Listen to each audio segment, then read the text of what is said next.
Je vois notre papa, Papa Clément. Est-ce qu'on peut honorer la présence de Papa Clément? Il est juste derrière.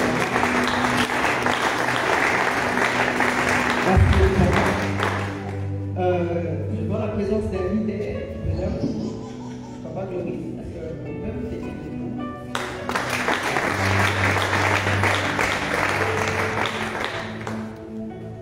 En fait, vous êtes nombreux. Il y a la sœur Marcia, il y a la Christian, la sœur Alberta, le frère Gauthier, le frère Gloire, je vous aime beaucoup. Alors, j'aimerais que nous puissions honorer maintenant nos intervenants de ce soir. Je vois la présence de Madame Manal, une dame forte, intelligente. J'aime en tout cas cet effet. Vous savez, si on a des personnes comme ça, des jeunes comme ça, qui se recherchent, en tout cas c'est une bonne chose pour ça sera une bonne chose pour cette jeunesse. Elles sont en fait cette présence de femme qu'on est. Non. Elles refusent cela. Elles se donnent corps et âme. Corps et âme. Afin de faire d'elle une personnalité. Parce que nous sommes ensemble. Une femme qui se donne, qui se commande, corps et âme. Afin de faire d'elle une personne demain, dans la vie, dans le monde, ici au Congo. En tout cas, c'est une dame à encourager avec les acclamations. Sous vos acclamations, est-ce que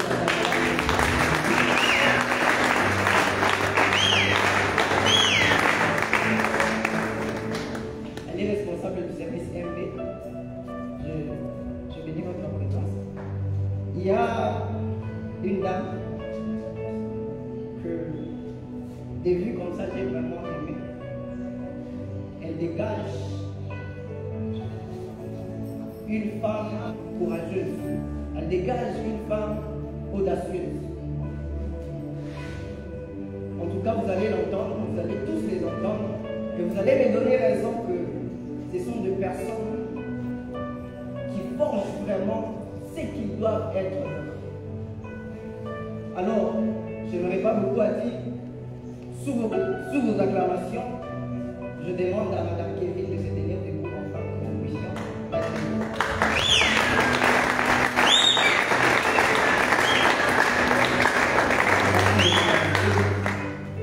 Alors, maintenant j'aimerais faire quelque chose. Est-ce que tu peux prendre ton parfum? Prends ton parfum juste. Prends juste ton parfum. Tiens ton parfum, tiens ton parfum.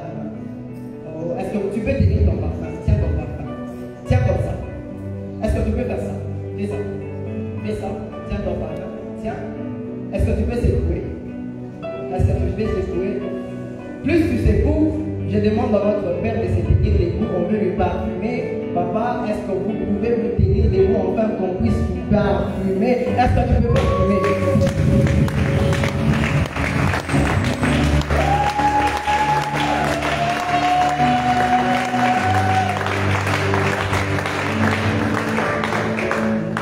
Alors, notre père s'appelle le révérend pasteur Blaise Daniel Ilunga. En tout cas, je suis vraiment fier de lui. Et surtout de ce qu'il fait de nous. Vous savez, laisser aux jeunes comme nous cette opportunité d'organiser quelque chose, ce n'est pas facile. En tout cas, on se sent aussi considéré au peut-être que je n'avais jamais l'opportunité de le dire. Permettez. Celui qui ne veut pas que je le dise, s'il vous plaît, je vous demande de fermer les oreilles. Mais je le dis quand même. Papa, je vous aime beaucoup. En tout cas, vous êtes une fierté. On vous aime beaucoup, en tout cas. On vous aime beaucoup. C'est un peu ça. Je compte laisser la chair pendant que je fais appel au frère Christian. Est-ce que vous pouvez acclamer pendant qu'il avance?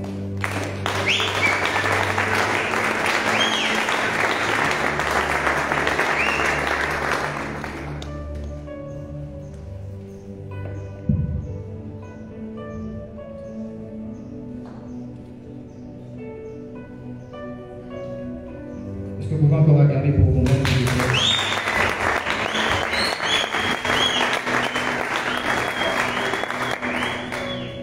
Permettez-moi aussi d'honorer votre présence. J'honore aussi la présence de nos intervenants et aussi la présence de mon père. Merci, vraiment, nous sommes bénis ce soir. Alors, je crois que j'ai déjà été pro baba. J'ai fait plusieurs allées et viens ici. J'aimerais maintenant que nous puissions lancer la conférence de ce soir. Est-ce que vous êtes prêts? Est-ce que quelqu'un a pris dans vous sent ou pas quand même? C'est timide. Est-ce que vous êtes prêts pour qu'on puisse lancer la conférence ce soir? Ok. Alors, je vais inviter ici notre MC, ou maîtresse des cérémonies, bien sûr, et qui à son tour va maintenant donner le feu vert pour lancer la conférence. Sous vos applaudissements, s'il vous plaît, Madame Adassa Bita. Est-ce que nous pouvons l'encourager? Est-ce que vous pouvez l'encourager? C'est pour plus fort que ça, s'il vous plaît. La conférence vient de commencer. Osez entreprendre du rêve à la réalité. C'est possible. Vous pouvez aussi le faire. Regardez seulement en vous. Et vous verrez que les portes vont s'ouvrir. Wow. Je suis toujours tenté de dire amen. Je cède le micro. Bonsoir à tous. Bonsoir. Bonsoir. Bonsoir. Ah, des jeunes vraiment timides, hein? Je suis étonnée. Je disais bonsoir. Bonsoir. Vous allez bien? Oui. Quelqu'un m'explique la timidité qu'il y a dans la salle? Dites-moi pourquoi vous êtes timide. Quelqu'un vous intimide? Je vous intimide? Ok. Je suis Madame Adassa, comme on venait de le dire. Et pour sortir un peu de cette timidité que vous avez, tu peux saluer celui qui est à côté de toi. De grâce, tu lui demandes son nom, hein? On ne sait jamais. Nous sommes des jeunes, n'est-ce pas? Demain ou après-demain, vous pouvez vous rencontrer dans le monde des affaires. On ne sait jamais. On me l'a fait tout bien et puis tu demandes son nom.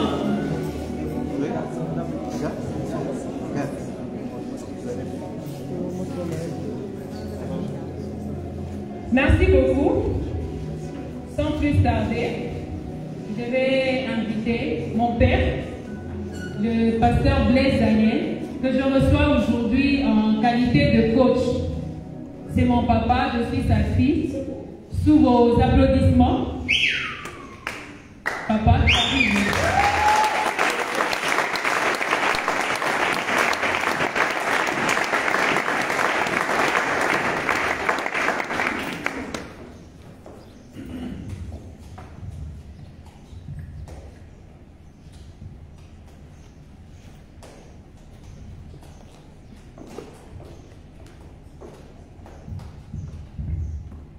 merci beaucoup. Papa, vous avez la parole pendant 35 minutes. Que le Seigneur vous bénisse. Je vois, c'est comme si je suis devant les vieillards, cependant que je suis devant les jeunes. Vous êtes très, très timides. Qu'est-ce qui ne va pas? Vous êtes fatigués? Non. Est-ce qu'on peut acclamer?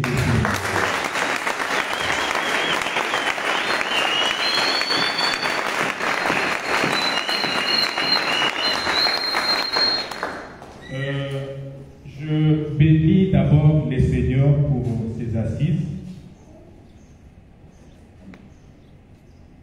Vous savez, nous, en tant que chrétiens, si nous sommes enseignés, nous sommes venus juste puiser de l'intelligence spirituelle pour accomplir quelque chose, pour réaliser quelque chose. Bien sûr, il y en a ceux-là qui commencent quelque chose sans pour autant se référer à l'église, sans pour autant avoir des conseils, mais quelque chose qui surgit en lui et il commence. Mais nous, les enfants des dieux, c'est différent pour nous, n'est-ce pas?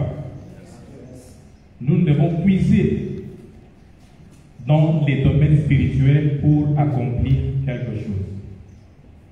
Et le thème qu'on m'a donné, je crois que les modérateurs, la sœur Bita l'a redit, lui aussi l'a dit. Oser entreprendre du rêve à la réalité. Vous savez, si il faut que nous puissions d'abord, sans pour autant commencer avec le verset, nous puissions analyser ces termes, vous allez voir que nous avons deux verbes qui se suivent, bien sûr. Il y a le verbe oser et entreprendre. Et s'il faut que nous puissions encore analyser en profondeur, nous allons soutirer quelque chose ou une optique par rapport à ces termes, oser entreprendre. Et nous comprenons directement que dans ces deux verbes, ce sont deux verbes qui se complètent seulement. Et par rapport à ces compléments, nous allons découvrir un élément très important qui se cache là-dedans. Et cet élément, c'est quoi? C'est le courage. On ne peut pas oser sans le courage. Et jamais entreprendre sans le courage. Est-ce que je parle à un jeune? Je parle à un jeune. Vous savez, il est très facile d'envier les autres, ou soit d'acclamer les autres qui réussissent, qui accomplissent des choses dans la vie. Mais il est très difficile à un jeune de raisonner, de réfléchir aussi sur sa vie, de penser qu'est-ce qu'il peut faire aussi pour qu'un jour on puisse aussi l'acclamer. Nous sommes dans un monde de célébration. On ne peut jamais te célébrer si tu n'as pas encore ressorti quelque chose qui poussera les gens à te célébrer. Je suis pasteur, comme là on m'a présenté. Je ne peux pas exposer quelque chose sans pour autant soutirer l'intelligence spirituelle, n'est-ce pas? Alors j'aimerais qu'on puisse nous lire 2 livres seulement. Et ces 2 livres, il y en a d'autres que nous allons compléter, dont vous allez écrire. Mais ces 2 livres, ce sont des livres de base qui vont nous accompagner dans notre débat. Je ne serai pas long, mais j'aimerais juste parler pour capter ta compréhension, ton intelligence, afin que tu te décides aujourd'hui. 2 Rois chapitre 4. Et quelqu'un d'autre nous lit Ecclésiaste chapitre 11, le premier verset. Mais par rapport à ces livres d'Ecclésiaste chapitre 11, le verset 1, je serai très exigeant. Amen. L'exigence par rapport à quoi? Par rapport à la version que nous allons lire ces versets. Mais par rapport aux 2 rois, nous pouvons les lire dans n'importe quelle version. Mais Ecclésiaste chapitre 11, le verset 1, nous les lisons dans la version français courant. Bien sûr, quelqu'un d'autre peut nous les lire, même dans Louis II, dans d'autres versions que vous voulez. Mais ce qui peut nous intéresser beaucoup plus, c'est ce qui s'est dit dans le ou la version français courant. Est-ce qu'on peut nous lire ça? 2 Rois chapitre 4.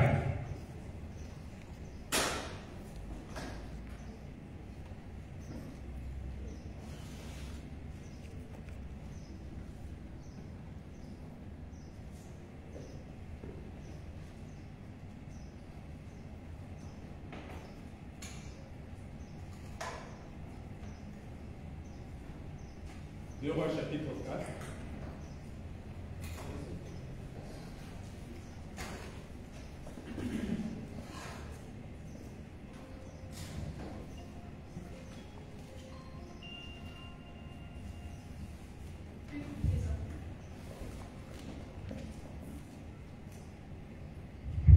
Veuillez m'excuser, nous prenons le micro pour que tout le monde puisse écouter la lecture. 2 Rois chapitre 4. On commence à partir du premier verset. Oui.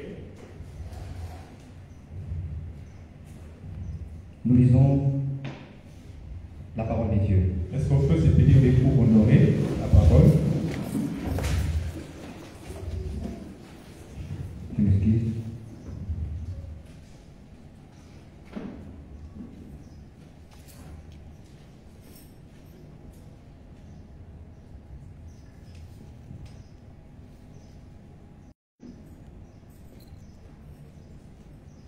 Le prophète cria à Élisée, est mort.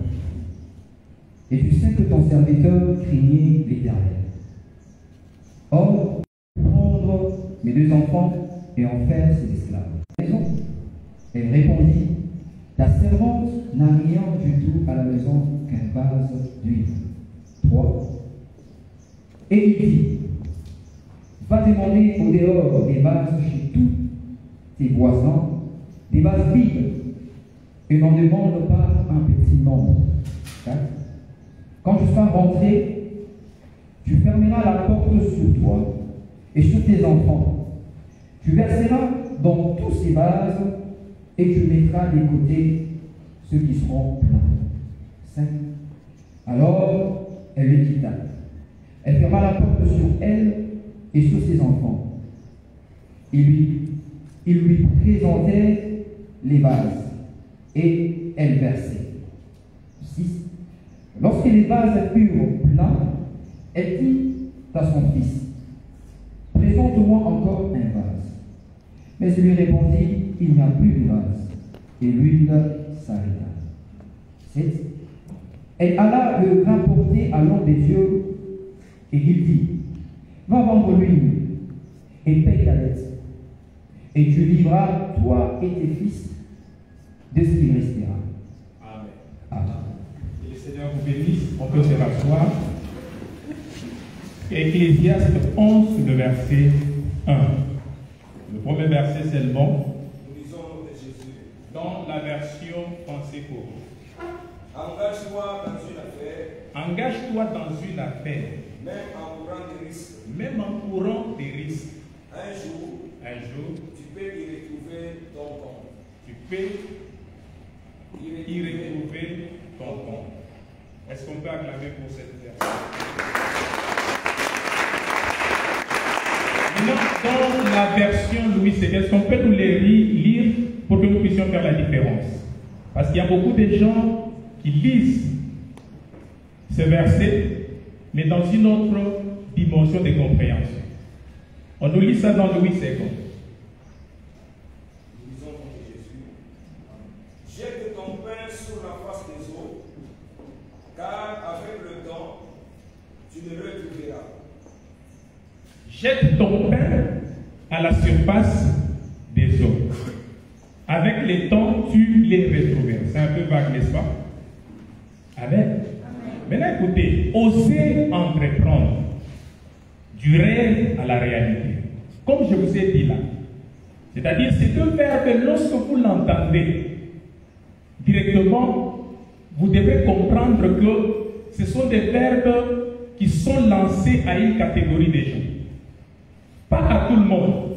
Parce que tout le monde peut l'entendre, mais ce n'est pas à tout le monde que ce verbe est lancé. Cela signifie quoi? C'est-à-dire, lorsque vous l'entendez, ça concerne une catégorie de gens. Et cette catégorie, c'est des gens qui ont le courage.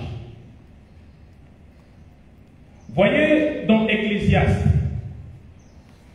la Bible est en train de dire, engage-toi dans une affaire. Écoutez, jeunes, vous savez, l'Église aujourd'hui, elle est en train de souffrir parce qu'elle rassemble des jeunes qui croient que Dieu, c'est seulement la prière.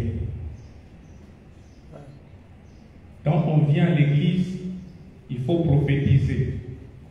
On vient à l'église, il faut se lancer d'abord dans tel ou tel autre service spirituel pour que Dieu nous bénisse. Et l'Église a oublié d'enseigner aux jeunes, d'entreprendre, de se lancer dans une activité. Parce que c'est ce qui va te promouvoir. C'est ce qui fera que même ton ministère, même si tu as un appel au ministère, qui va t'apporter le respect. Aujourd'hui, le ministère, sans une finance puissante ou une finance forte, est un ministère réduit. Et ce sera un danger même pour ta vie. Pourquoi est-ce que le jeune arrive même à fomenter des prophéties, à mentir, à escroquer? Pourquoi? Parce que vous croyez que c'est quand nous servons Dieu dans la dimension spirituelle. Quand je parle de la dimension spirituelle, je parle de ce que vous connaissez quand vous voulez prophétiser, vous voulez prêcher, vous voulez peut-être évangéliser. Vous croyez que c'est là que Dieu va vous bénir et amener votre vie au sommet.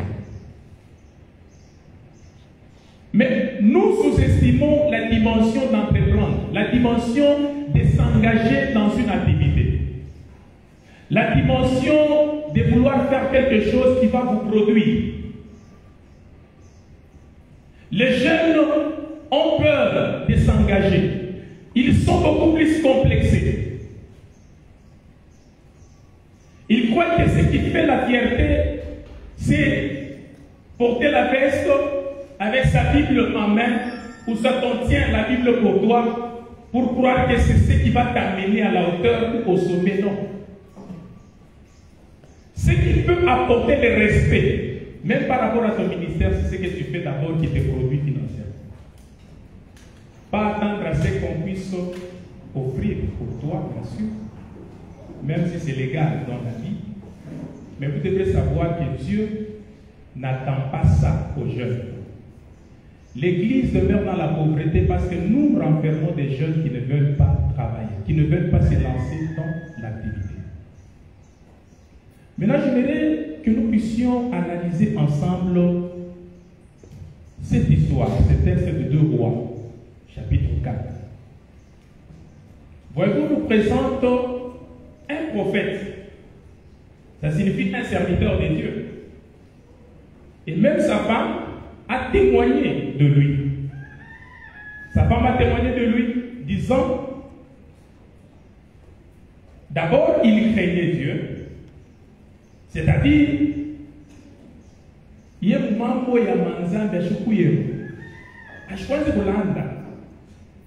vous comprenez? Il était honnête avec Dieu. Même son mari là, et sa femme l'a témoigné devant l'homme de Dieu, le prophète Élisée. Mais écoutez, ce qui m'attriste, c'est quoi? Cet homme qui craignait Dieu, qui était honnête en servant Dieu, mais il est mort pauvre. Pourquoi? Parce qu'il avait peur d'entreprendre. Il avait peur de réfléchir sur sa vie et de créer quelque chose qui devait enlever sa famille, ses enfants et lui-même dans la pauvreté. Il a vécu une vie où il devrait seulement vivre à cause de l'intelligence des autres, à cause des idées des autres. Si vous vivez par l'intelligence des autres, des idées des autres, vous allez mourir de pauvre. Ce qui peut amener les gens à vous célébrer, c'est lorsque les gens vivent par rapport à vos idées, à votre intelligence. Est-ce que vous m'écoutez? Maintenant, écoutez, il est mort. Quand il est mort, les créanciers, ils sont venus réclamer ses enfants.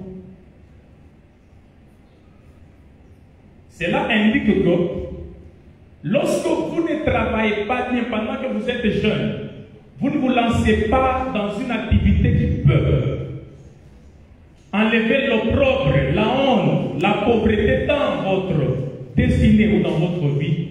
Si vous mourrez, vous laisserez des problèmes derrière vous.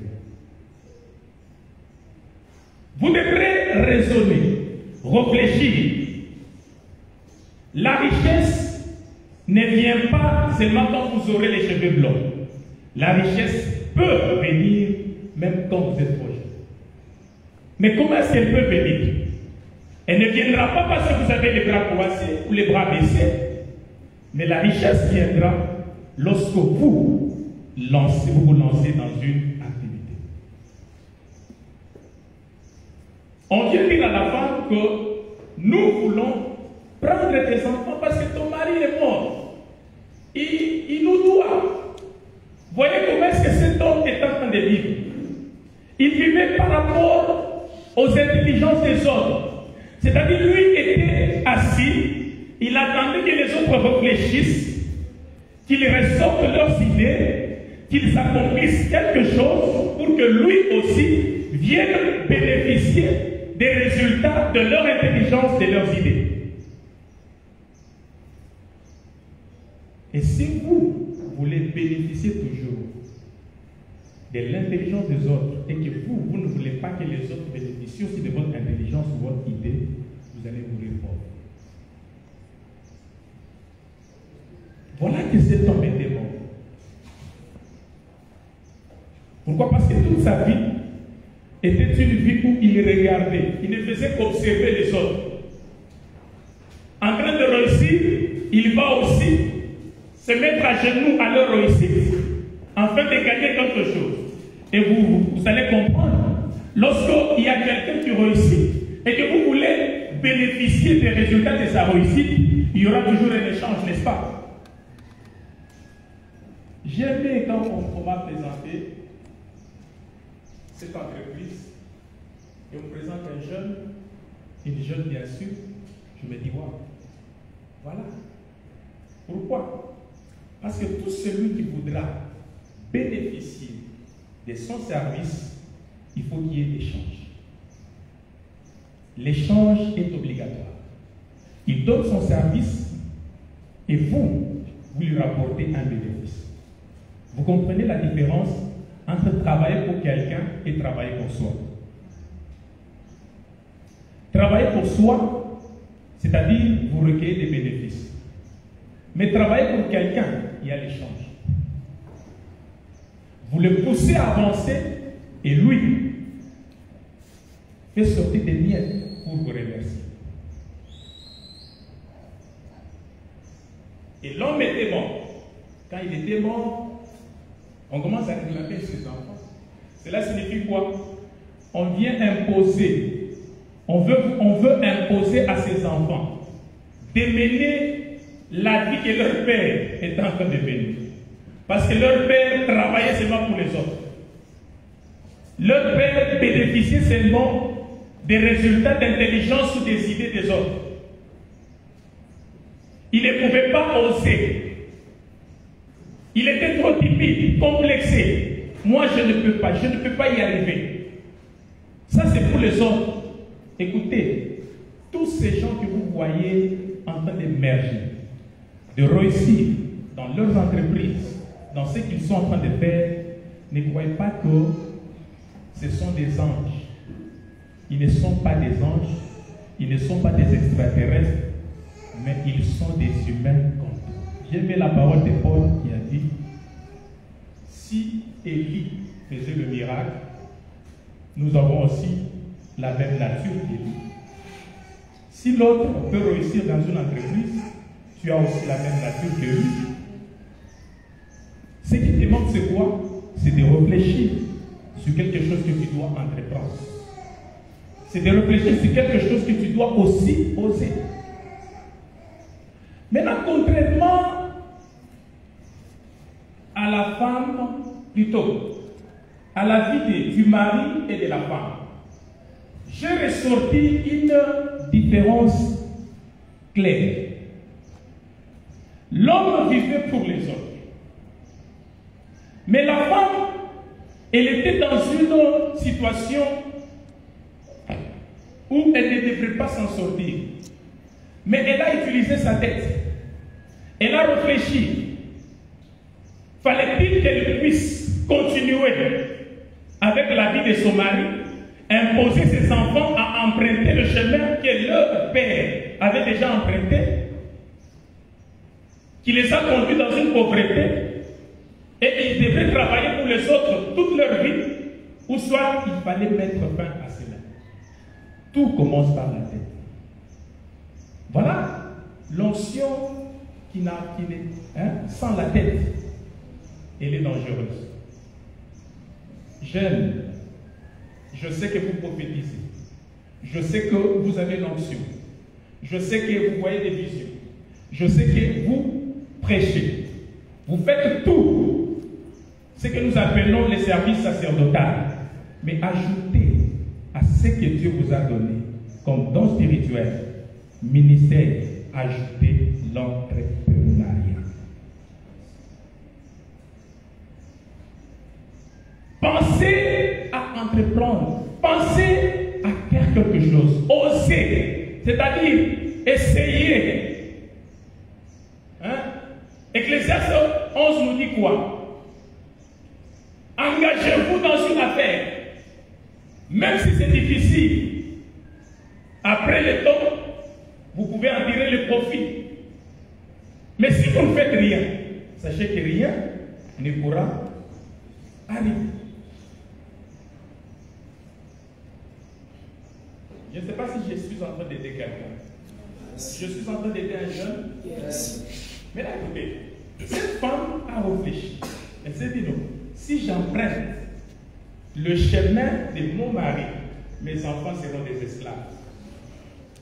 Nous sommes dans un monde où on veut seulement utiliser. Écoutez, ne pensez pas toujours à KCC, à Mutanda, à Kamoa.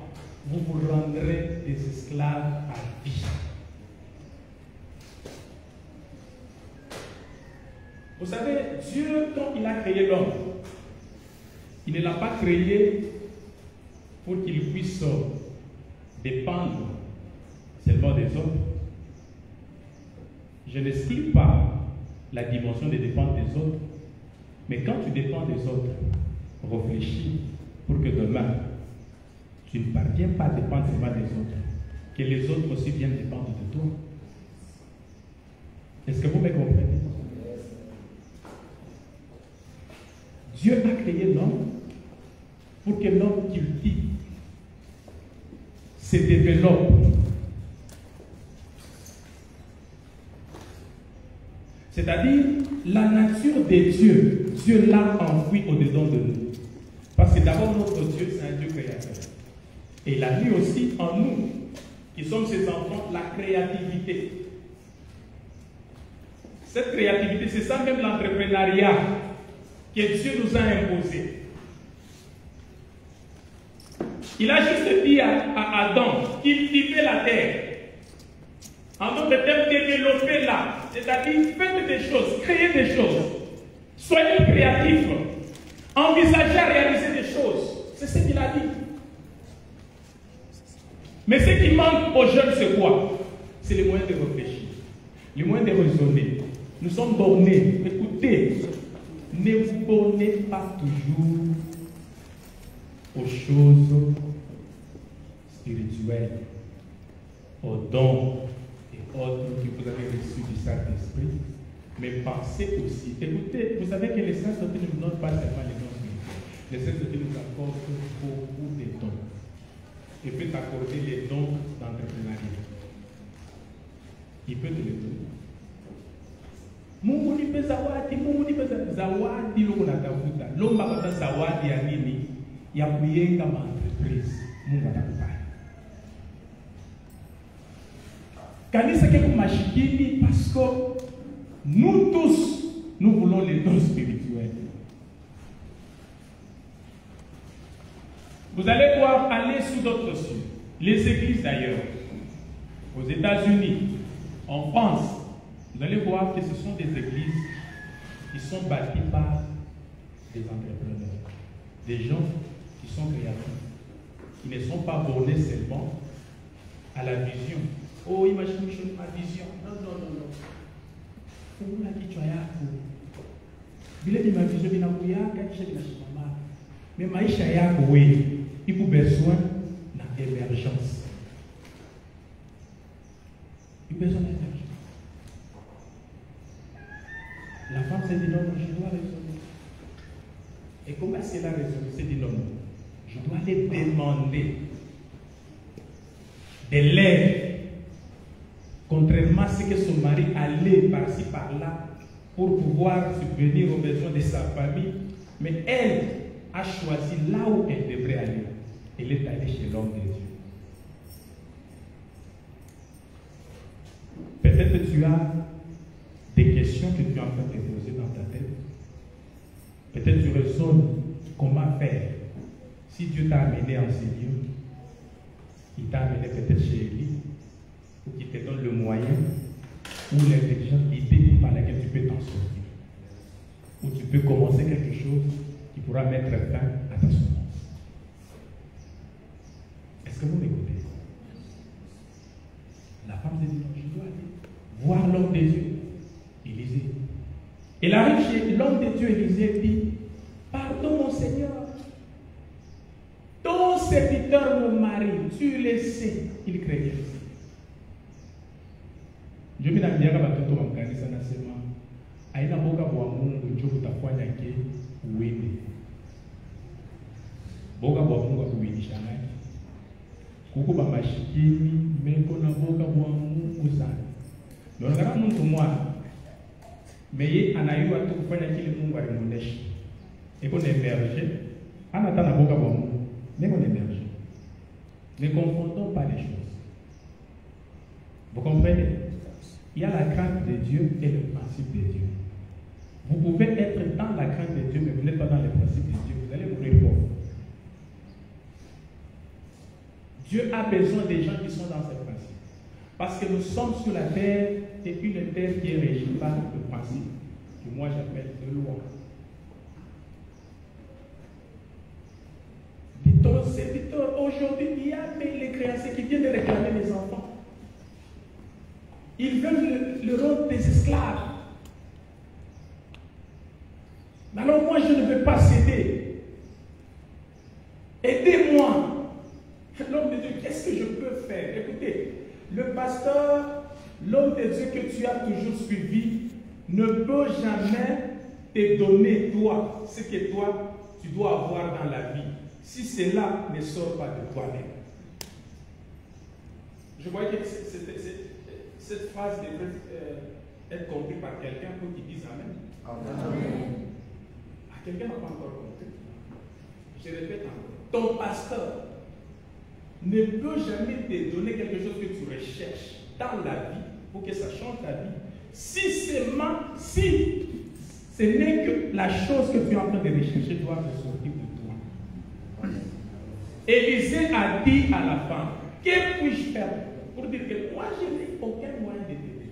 Je ne peux pas t'aider, mais je peux te donner l'idée. Qu'est-ce que tu as? Mais quand je pose la question, jeune homme, qu'est-ce que tu as pour commencer? Je ne peux pas me dire que non, je n'ai rien. Papa, écoutez, qu'est-ce que tu as là, chez toi? Ne dis pas que c'est l'argent que tu as. Vous savez qu'il y a des gens qui réussissent seulement avec leurs idées. Aujourd'hui, nous sommes dans un monde où même les idées se vendent. Tu peux avoir des idées, c'est de l'argent que tu peux avoir. Aujourd'hui, tu peux être un ingénieur peut-être en construction, mais si j'ai besoin de construire quelque chose, j'ai besoin de ton idée. Et cette idée, est-ce que tu peux me la donner gratuitement?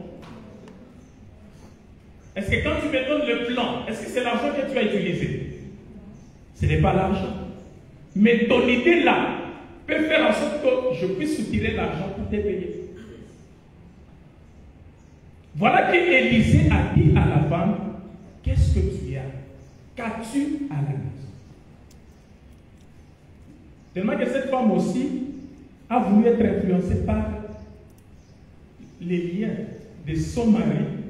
Elle devrait répondre, ta servante n'a rien du tout. Après, c'est la peine, non. du tout là, c'est très vraiment dur. Parce que Dieu ne peut jamais agir là où il n'y a rien.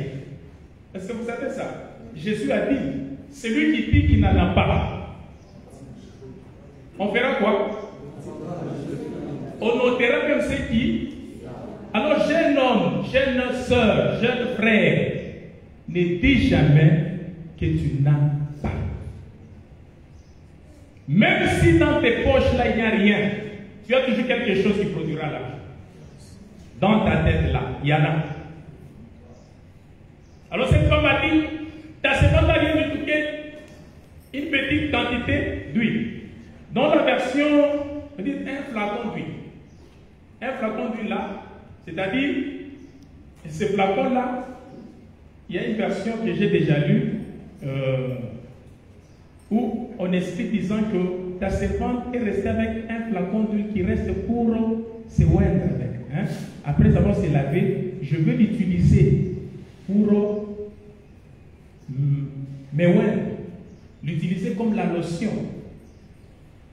Vous comprenez? Donc c'était une petite quantité. Le miracle, le prodige de Dieu, n'attendez pas que ça va commencer quand vous aurez beaucoup. Non, non. Les prodiges et le miracle commencent dans des petites choses. Dieu, c'est un Dieu qui se glorifie dans des petites choses. Le jeune, vous êtes seulement complexé pour rien. Dieu peut se glorifier même dans des petits cacahuètes là que tu es en train de vouloir vendre, mais tu es complexé. Tu te dis, ah, est-ce que je peux commencer avec ça? Je peux aussi avec ça. Mais tu es en train de négliger. C'est là que Dieu veut glorifier ça.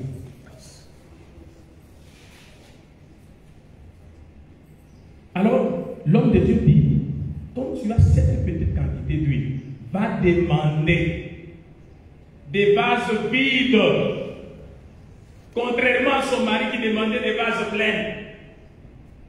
Des vases pleins, c'est quoi? Ce sont des vases où quand il est dans le besoin, au lieu d'aller avec chercher des vases vides, c'est-à-dire chercher des idées qui pourront combler et terminer, donner la réponse à ses besoins, mais lui est en train de rechercher des vases pleins seulement pour répondre aux besoins des amis.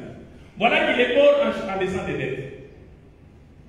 Mais Élisée a dit à la femme, ne fais pas l'erreur de ton mari. Toi, ne demande pas des vases pleins. Va demander des vases vides. Les idées. Va réfléchir. Comment est-ce que tu peux t'en sortir? Et quand elle est partie, elle a demandé des vases vides. C'est-à-dire, des vases vides, est-ce que quelqu'un devrait lui réclamer des vases vides? Est-ce qu'il m'aime? C'est-à-dire, je veux seulement juste utiliser mes idées en ça. Et après, je veux vous les retourner. Donc, je n'en ai pas besoin. Le problème est que la femme avait besoin de quoi? De l'huile. Est-ce qu'elle avait besoin des vases?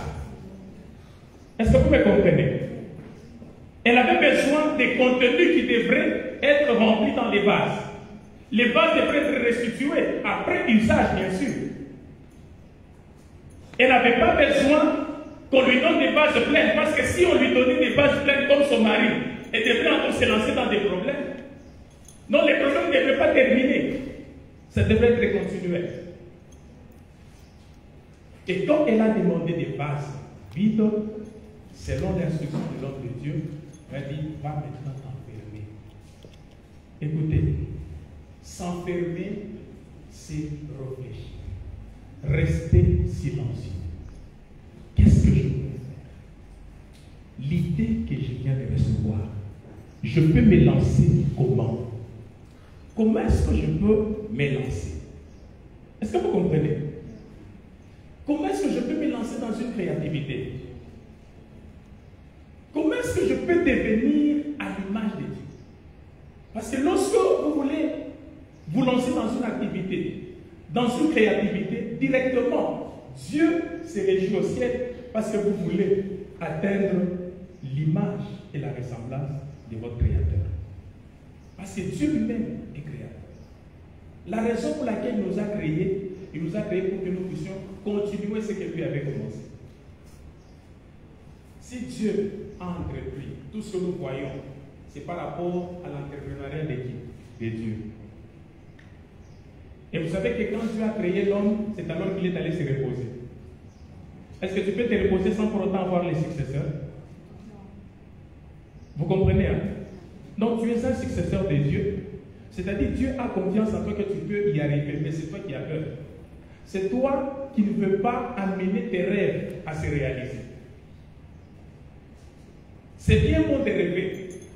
Mais quand tu rêves sans pour autant réfléchir par le moyen par lequel tu peux accomplir pour réaliser tes rêves, ça, Nindoto Yashoman. Nindoto Yashoman. Un jour, Jacob sort. Vous me contez les petits parce que si tu trouves que je vais déborder du Messinat, moi je suis un orateur. Alléluia. Est-ce qu'on peut acclamer le Seigneur?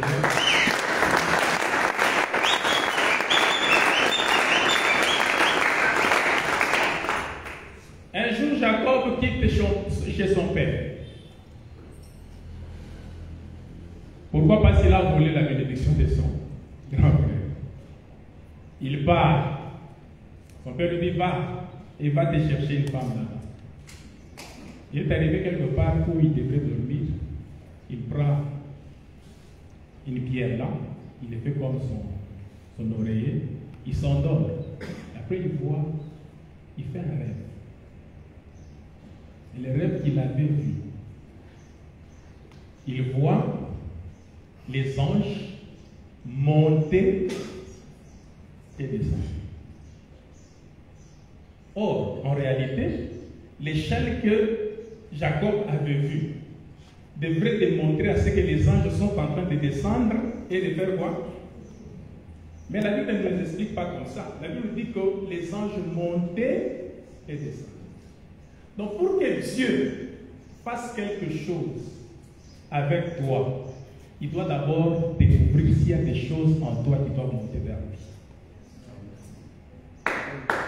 S'il n'y a pas de choses qui doivent monter vers lui, rien de Dieu ne descendra vers toi. Et quand il s'est réveillé, mais pourquoi je vois cette vision? Il grave ça dans son cœur. Il bâtit là un monument.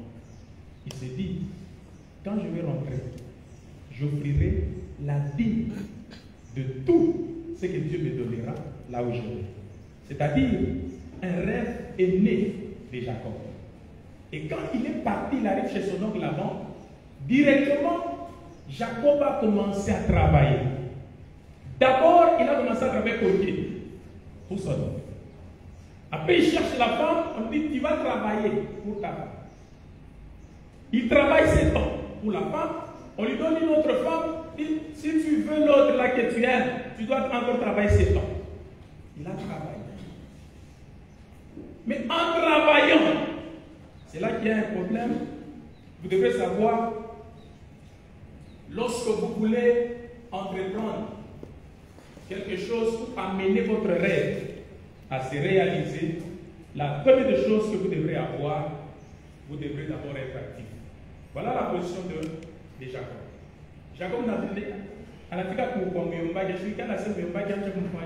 a trouvé son oncle riche. Il avait tout, parce que dans les temps, la richesse était par rapport aux animaux. Quand vous avez des animaux là, c'est la richesse. C'est comme aujourd'hui, c'est-à-dire l'oncle de Jacob, Laban, avait des comptes en banque.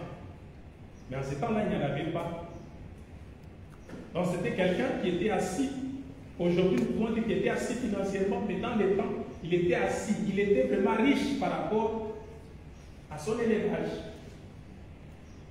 Et Jacob s'est dit, non, je peux travailler, je peux commencer par ici. Vous comprenez? Il a commencé l'activité. Il a commencé là-bas. Pourquoi? Il devait suivre l'image de qui? De son frère. La Bible dit que les trésors de l'homme, c'est quoi? Hein? C'est son activité. Voilà. Lorsque vous voulez avoir la richesse et vous ne travaillez pas, vous n'aurez jamais les trésors.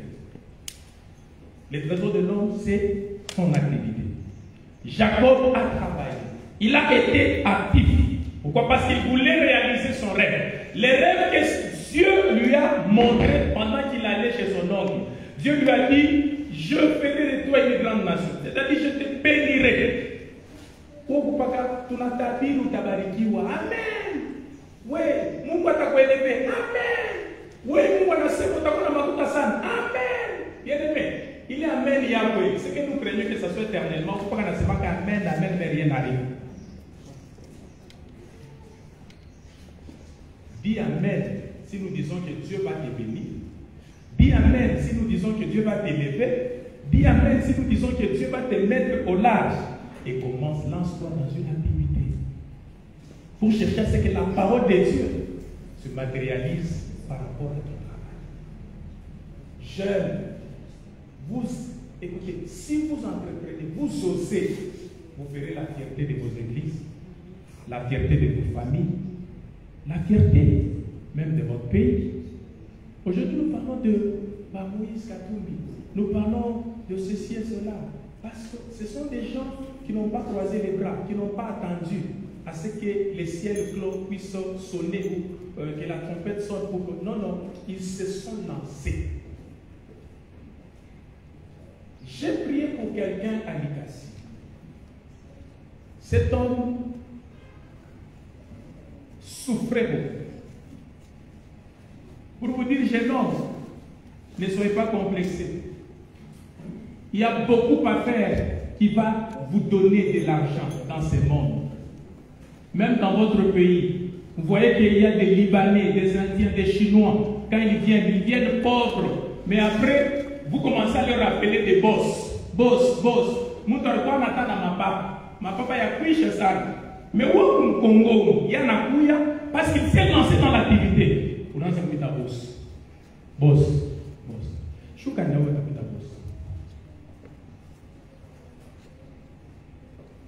Je veux que tu comprennes. Que tu n'écoutes pas seulement, mais que tu comprennes. Ça doit te révolter. Comment est-ce que les étrangers viennent, ils s'enrichissent, ils deviennent des millionnaires? Moi, je suis témoin. Il y a mon ami qui travaille avec des Chinois. Il est DG là-bas. J'ai vu comment est-ce que leur entreprise avait commencé. Moi-même, j'étais aussi dans les démarches pour avoir même des documents. Il est venu avec le capital, je crois, qui ne pouvait même pas atteindre 50 000 $, mais il est venu de Chine. Il a eu des documents de son entreprise. Et aujourd'hui, je vous parle, cet homme est millionnaire. Ces Chinois-là est millionnaire. Il a commencé ici, avec des miettes, mais il est devenu millionnaire. Partout, on l'appelle boss, boss, boss. Mais je me dis, mais pourquoi est-ce que ça ne peut pas arriver avec les jeunes que nous connaissons comme vous? Pourquoi est-ce que ça ne peut pas se faire? Ça doit se faire seulement avec les étrangers. Parce que vous, les jeunes, vous croisez les bras. Vous avez peur de vous engager. Vous avez peur de risquer. Quand vous n'avez pas la prise de risque ou l'esprit de prise de risque en vous, vous ne ferez rien. Vous ne ferez rien. Les années sont en train de passer. J'ai toujours dit, même à mes enfants, n'attendez pas. N'attendez pas. La vie ne va pas vous attendre. Osez entreprendre. Osez entreprendre. Les années ne vous attendront pas. Osez entreprendre. Osez entreprendre. La deuxième dimension, pour parvenir à réaliser votre rêve dans l'entrepreneuriat, vous devrez faire le choix.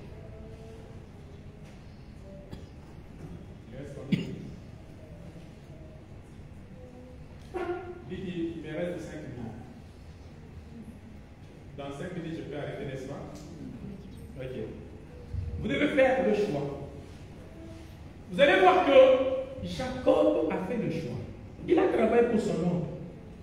Il l'a enrichi. Son oncle a vu. Non. En tout cas, il mène l'œuvre moi et Baraka. Jacob a dit, je Parce que tout ce que je fais, c'est dans son nom. Il a fait le choix de faire quoi? De travailler pour lui. Il a fait le choix de travailler pour le compte de sa famille et de ses enfants. C'est bien bon de travailler pour les autres. Quand vous travaillez pour les autres, réfléchissez à comment aussi les autres pourront travailler pour vous. Réfléchissez. Amen. Réfléchissez. Jacob, il en avait marre. Et chaque fois, son oncle pouvait même, par la ruse, changer son salaire. Mes amis, bon, vous savez que vous ne deviendrez jamais millionnaire avec les salaires, à moins que vous soyez voleur. Je crois que j'étais en train de parler à quelqu'un pour qu'il affirme ça, avec un amen audible. Amen. Un amen audible. Amen. Vous ne deviendrez jamais millionnaire avec un salaire, à moins que vous soyez voleur. Parce que les salaires, vous savez qu'à la fin du mois, on va me payer 300. Les 300 là-bas que ça vient. Vous voyez déjà combien de dettes que vous avez déjà empruntées? Parce que par rapport au salaire, d'abord, $100. Puis tu n'as pas de fin du mois 300. Il va être tout. 50. Tu n'as pas de fin du mois 300. Il va être tout. Tu as chuté cas, banaburipa, ou chabaya à 50. Parce que tu peux maï, ou tu peux monter. Salaire. Il t'a dit que tu pas ma facture, tu pas la provision, mais il t'a coupé les gambari. Mais entrepreneuriat, il t'a coupé les gambari. Pour t'a célébrer mon bois. Parce que ça va t'amener à être très à l'aise. Hein? Et même quand tu te réveilles avec joie, pas avec la pression. Hein? Tu peux ou ne pas dire qu'aujourd'hui, je veux rester. Tu appelles au téléphone pour que ceux-là qui travaillent pour toi fassent ton travail. Toi, tu te reposes. Voilà l'avantage de l'entrepreneuriat. Alors, jeunes, sœurs, jeunes frères, osez entreprendre. Commencez là où vous doutez, risquez avec Dieu. Jetez votre pain à la surface de la mer, c'est-à-dire engagez-vous dans une affaire, engagez-vous dans une entreprise, faites créer quelque chose, imaginez des choses à faire. Vous allez voir. Maintenant, nous, en tant que chrétiens, la troisième des choses, nous devons faire quoi? Nous devons avoir foi en Dieu lorsque nous voulons faire quelque chose. Contrairement à ceux-là qui font des choses, peut-être ils vont toucher au fétiche pour réussir, peut-être ils se confient au vol, à la ruse pour réussir, mais nous, en tant qu'enfants de Dieu, nous devons faire quoi? Nous devons avoir foi en Dieu. Ce n'est que Dieu qui fera que ton entreprise que tu commences émerge. C'est avec Dieu que tu réussiras. C'est avec Dieu que tu atteindras les sommets. C'est avec Dieu que tout ira bien. C'est avec Dieu que les gens viendront te célébrer. C'est avec Dieu. Je crois que pour ne pas prendre beaucoup de minutes, je m'arrête par ici. Que le Seigneur vous bénisse.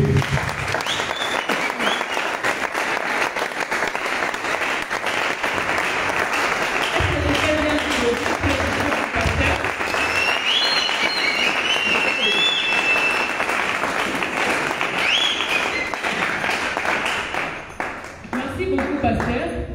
Avant de finir avec le pasteur, juste deux questions. Pasteur, dites-nous aujourd'hui, parce qu'on s'est dit à l'église, nous devons parler seulement de tout ce qui concerne Dieu, comment être spirituel, comment acquérir des valeurs spirituelles.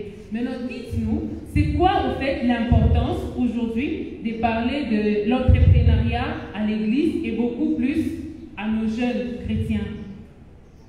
Oui, l'importance de parler de l'entrepreneuriat, c'est la même chose, c'est que l'Église doit se sentir dans la liberté financière. Lorsque les jeunes ne font rien, n'entreprennent rien, les jeunes n'atteindront pas la liberté financière. La pauvreté sera à la porte de nos églises, de nos familles, et notre avenir ne sera pas assuré. Pourquoi? Parce que nous ne voulons pas entreprendre. Voilà l'importance que je suis en train de pousser aux jeunes de créer quelque chose, de commencer quelque chose. Parce que cela sera bénéfique à leur vie, à leur avenir, et aussi bénéfique même à l'Église. Merci beaucoup, pasteur. Une dernière question. Puisque nous parlons des affaires, et nous savons tous qu'aujourd'hui, le monde des affaires est rempli de beaucoup de corruption. Alors, quel conseil donnerez-vous à ces femmes d'affaires et ces hommes d'affaires, chrétiens bien sûr, qui se retrouvent face à cette corruption-là? Que faire? C'est ça ce que je dis. Nous, en tant que chrétiens, en tant qu'enfants de Dieu, nous réussissons dans la justice. Vous comprenez? Nous allons nous y arriver seulement avec l'aide de Dieu. Dans un monde corrompu, vous devez savoir qu'on ne peut pas réussir ou être millionnaire fort financièrement par la ruse ou par la corruption. Nous, en tant qu'enfants de Dieu, nous devons nous abstenir à cela et croire qu'il n'y a que Dieu qui élève. Il n'y a que Dieu qui élève. Même si on peut te proposer quoi que ce soit, Dieu seul élève. C'est Dieu qui est aux commandes de toutes choses. Vous comprenez? Donc, c'est pas important que vous puissiez vraiment dire qu'en tout cas, je suis dans un monde où il y a la corruption, un monde corrompu, je ne peux pas y arriver, c'est certain. Donc, vous allez y arriver parce que Dieu est avec vous. Dieu est avec vous. Vous n'êtes pas seul. Et même quand vous commencez quelque chose, vous n'êtes pas seul. Dieu est avec vous. Et si Dieu est avec vous, créez toujours. Réfléchissez. Et même si ça ne tient pas là, Dieu vous donnera toujours une autre idée qui fera ce que vous puissiez avancer. Que Dieu bénisse. Merci beaucoup, pasteur. Pour vos applaudissements, je vais libérer le pasteur.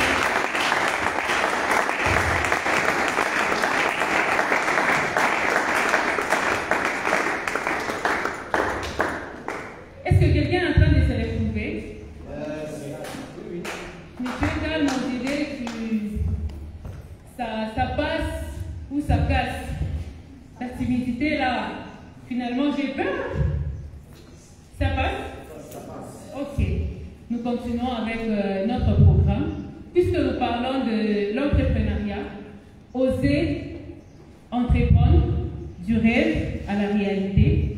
Nous avons quelques entrepreneurs et je vais commencer avec Madame Teville, une dame très forte qui va devoir nous parler d'elle. Elle est responsable de KMK Food et de Luna Business. Sous vos applaudissements, j'appelle Madame Teville à me rejoindre.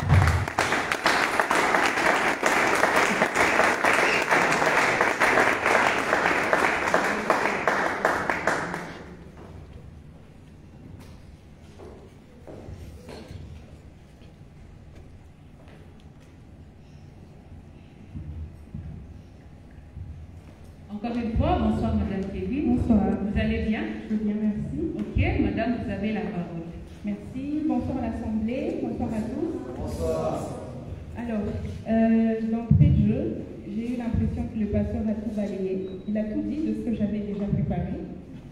Mais avant de commencer avec mes explications, parce que je ne sais pas, vous m'accordez combien de minutes? 15 minutes. J'espère que je vais tout dire. D'entrée de jeu, j'aimerais dire merci au pasteur, alors je l'ai dit, pour la considération à ma personne, en tout cas. Est-ce qu'on peut l'encourager, s'il vous plaît?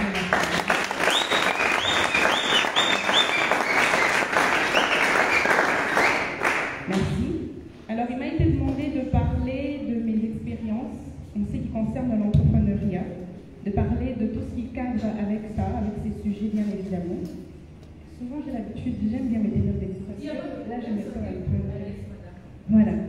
Alors, madame, la MC, elle a bien commencé. Elle a dit que j'étais CEO de 2 entreprises, pratiquement. Je suis CEO de l'entreprise Luna Business, mais également KMK Food. Luna Business, je vends des accessoires, hommes et femmes, je vends parfums, je vends des meubles également, je fais du voyage. Mais aussi dans KMK Food, je vends aussi des poules, je vends des sandwichs que je livre à la maison, bien évidemment aussi. Et j'ai fait aussi le service traiteur. Et très bientôt, je vais devoir débuter avec un takeaway quelque part ici. Hormis ça, pour une petite présentation, je suis également journaliste d'une chaîne de la place, ici à Colombie. Je suis aussi maîtresse des cérémonies. Donc, je suis maîtresse des cérémonies, je maîtrise la parole. Je peux faire des MC dans des dots, dans de pré-dots, anniversaires, ainsi de suite. À part ça, je suis également chrétienne. Alors sur ce, je vais commencer par, j'ai 2 points sur lesquels je vais devoir vous parler. Le premier point, je vais vous parler de difficultés, de mes débuts quand j'ai commencé dans l'entrepreneuriat. Et le second point, je vais vous parler de relations. Comme je l'ai dit tantôt, le pasteur a balayé presque tout ce que j'avais déjà préparé, mais je vais quand même essayer d'ajouter quelque chose. Alors, comme je l'ai dit, mes débuts et aussi les relations. Ce sont les 2 points dont je vais devoir vous parler ce soir. Alors, je vais commencer par mes débuts. Ça peut surprendre la plupart d'une personne. Moi, je commençais avec un capital de 50 000 francs. Avec ma première entreprise, KMK Food, qui livrait des sandwichs à domicile. Je commençais avec 50 000 francs. Dans 50 000 francs, peut-être aujourd'hui vous vous dites, mais qu'est-ce qu'elle va payer dans 50 000 francs? Mais c'est mort de nous. Vous vous imaginez, avec 50 000 francs, j'ai payé une boîte de mayonnaise, j'ai payé un chou, j'ai payé également du pain et aussi de serviettes. Et aussi une boîte, bien sûr. Alors sur ce, comment j'ai fait en fait pour arriver à livrer des sandwichs? Je suis allée chez mon coiffeur, il a un salon de coiffure quelque part dans le quartier. Je suis allée lui parler, je l'ai abordé. J'ai dit, en fait, je suis journaliste, vous me connaissez, mais j'aimerais bien commencer à déposer ici chez vous des sandwichs dans une boîte. Alors il m'a dit, comment ça, mais tu as déjà un travail? J'ai dit, oui, c'est pas grave, mais je voudrais entreprendre d'une autre manière.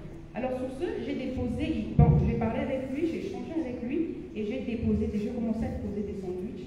C'était la première boîte, en fait, de 10 sandwichs. Vous imaginez, je mettais un sandwich au moins à 1500. Et avant de commencer, surtout, je regardais le marché, je regardais l'environnement. Déjà, je vois des gens qui ne notent pas, je ne sais pas pourquoi. Alors, j'ai regardé l'environnement, je me suis dit, dans ce quartier, il n'y a pas de sandwich. Surtout, c'est très important, quand vous voulez commencer un business, de toujours étudier la cible. C'est très important pour réussir. Surtout parce qu'on a beaucoup de personnes qui émergent dans beaucoup de choses, par-ci, par-là, ainsi de suite, mais ne réussissent pas parce que ces personnes ne savent pas étudier la cible et le besoin dans ce quartier. Alors sur ce, moi je me suis dit, dans mon quartier, en tout cas, il n'y a pas des gens qui vendent des sandwichs. Moi, je peux commencer à faire. Avec des obstacles, bien évidemment, qui sont liés à ça. Alors j'ai commencé, j'avais peur. J'ai commencé, c'était 10 sandwichs dans une petite boîte. Je suis allée déposer le premier jour, vous imaginez, dans un salon de coiffure, tout a été épuisé. J'ai dit, waouh, avec 1500 francs, au moins on a épuisé 10 sandwichs. Je pouvais faire ça du jour au lendemain. J'ai fait ça pendant 5 jours et j'avais un bon bénéfice. Alors après cela, j'ai dit, je ne peux pas m'arrêter juste au salon de coiffure. Je suis allée voir une dame qui vendait dans une petite boutique. J'ai dit, madame, bonjour, je suis telle. Ah, c'est toi la journaliste de quelque part? J'ai dit, oui. J'aimerais bien commencer à déposer des sandwichs ici chez toi. Ah, mais tu travailles aussi? J'ai dit, oui, il n'y a pas de problème, mais j'aimerais en prendre. J'ai aussi commencé à déposer des sandwichs. Et c'est par là que j'ai commencé. 3, 4, 5, 6, 7, 8 boutiques. Je dépose des sandwichs régulièrement. Et on me connaît. À chaque fois que je passe dans le quartier, on me dit, c'est la dame de sandwich. Et j'ai fait ça avec soi. Vous imaginez un peu. Avec 50 000 francs, j'ai commencé mon business. Mon entreprise à moi. Et après, je me suis dit, je dois m'élargir. Je me dis, à part ça, qu'est-ce que je peux faire d'autre? J'ai un passeport. Je me dis que je peux commencer à faire de la porte-histoire. Je peux, comme on a l'habitude de voir aujourd'hui les jeunes filles qui vendent des accessoires, des vêtements en ligne, ainsi de suite. J'ai dit non, moi ça ne sera plus en ligne, moi ça sera en présentiel. J'ai pas pars quelque part, je paye des parfums que je vends à $5, des petits parfums, je vends ça à $5. Je viens amener ça ici, je fais du porte-à-porte, je parle à mes collègues de service, je parle des bénéfices, des avantages liés à ça, ainsi de suite, et c'est par là que j'ai entamé ma deuxième entreprise. Alors sur ce, je vous parlerai, ça c'était juste les débuts, je vais vous parler également des difficultés, c'est vrai qu'il y en a eu, beaucoup d'ailleurs. Étant une jeune, étant également juste entre parenthèses, l'aînée d'une famille, j'ai eu des difficultés surtout liées aux parents. Parce que je commençais mes entreprises quand j'étais en train d'étudier sous les bancs de l'école. Alors pour mon père, il y a mon père qui est là, il va dire d'abord les études, toi une fille, pourquoi tu veux étudier? C'est après les études on va t'épouser, mais pourquoi tu veux travailler? Pourquoi entreprendre? Ça sert à quoi? Les parents, je suis sûre que les dames, vous êtes là, vous n'allez pas me contredire par rapport à ça. Alors sur ce, papa me disait à chaque fois, mais qu'est-ce que tu veux? De l'argent, mais tu en as, je te donne l'argent de poche. Je dis non papa, je dois entreprendre. Je vois comment les autres sont en train d'émerger, je dois entreprendre. Mon père, mon propre père, m'avait découragé. Il m'a dit arrête de faire ce que tu es en train de faire, ce n'est pas bien. Moi je suis X personne dans la ville, dans la province, mais si on voit ma fille en train de vendre des sandwichs, mais on va se dire, son père a touché quelque chose, oh ouais, il a sacrifié sa fille, point d'interrogation. Mais j'étais toujours en train de dire à papa, je dois entreprendre. J'ai fait 2 ans, je vous assure 2 ans, à convaincre mon père pour qu'il accepte que j'entreprenne. Mais pendant ces temps, j'étais en train d'entreprendre. Entre parenthèses, ce n'est pas pour décourager ou désobéir aux parents, mais quand vous prouvez aussi à un père que vous pouvez être responsable d'une autre manière, que vous pouvez aussi investir sans pour autant toucher à l'illégal, là il va vous laisser faire. Mais si votre comportement n'est pas bon et que vous ne faites pas beaucoup de choses par rapport à ce qu'il demande, par rapport aux devoirs de l'enfant, il ne va jamais vous laisser entreprendre. J'ai fait 2 ans pour convaincre mon père afin que je puisse entreprendre. Et jusqu'aujourd'hui, rassurez-vous qu'il n'a pas encore accepté le fait que je travaille en même temps et que j'ai aussi des entreprises. Je ne sais pas pourquoi, qu'est-ce qui se passe dans sa tête, mais au moins je continue d'héberger dans mes 2 entreprises. Alors il y avait les parents, il y avait aussi l'entourage. Quand je parle de l'entourage, en fait, je suis en train de voir les membres de famille. Rassurez-vous que ces personnes, les membres de famille, vont vous approuver. C'est qui est sûr, surtout si vous commencez une entreprise. Parce que ces personnes-là veulent du gratuit. Vous dites non, voilà, tant si, content, j'ai commencé une entreprise, j'ai fait la livraison de poules par exemple. Et c'est à 25 000 francs. D'ailleurs, je commence à 25 000 francs les poules. Et la tante te dit, mais donne-moi l'argent un peu, non, je n'ai jamais goûté, oh, la dîme, oh, ainsi de suite. Vous imaginez un peu, je te dis, c'est ma tante, c'est mon oncle, c'est quelqu'un de la famille, je dois lui donner gratuitement. Mais qui perd? C'est vous qui perdez. Parce qu'à chaque fois que vous aurez à avoir de poules en stock, elle va toujours commencer à vous demander, et après, dit même. Et après, à la fin, vous aurez du mal à lui demander de l'argent. Alors, c'était ça aussi, les difficultés liées aussi à mes débuts, dans ce que je commençais comme à entreprendre, j'y arrive. À part ça aussi, il y avait la peur, il y avait le découragement, comme je l'ai dit tantôt. Et il n'y a pas seulement les obstacles, il y a également les avantages. Je n'ai que 15 minutes, je suis en train d'aller rapidement. Il y a également les avantages.